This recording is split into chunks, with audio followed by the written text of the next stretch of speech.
We're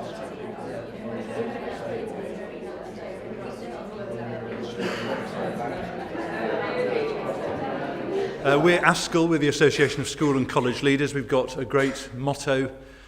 We speak on behalf of members, 19,000 of them.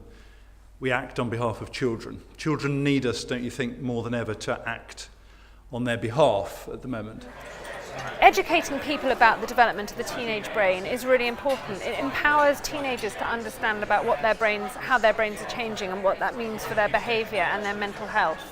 It's also really useful for teachers. Teachers often find this kind of information really important because it helps them understand the young people that they're working with. And parents, of course, it's really useful for parents to understand that this period of life is characterised by natural developments at a neural, biological level, as well as hormones, of course, and social changes.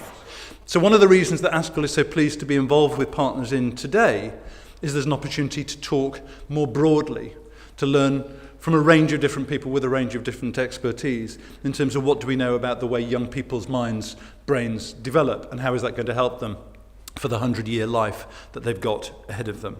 Neuroscience does give a lot of insight into what's happening in the brains and the behaviour of young people, and knowing about why adolescents might behave in a certain way, like for example might be particularly influenced by their peers, and the consequence of that for the decisions they make is an important thing to know about, both for teachers and parents, but also the young people themselves.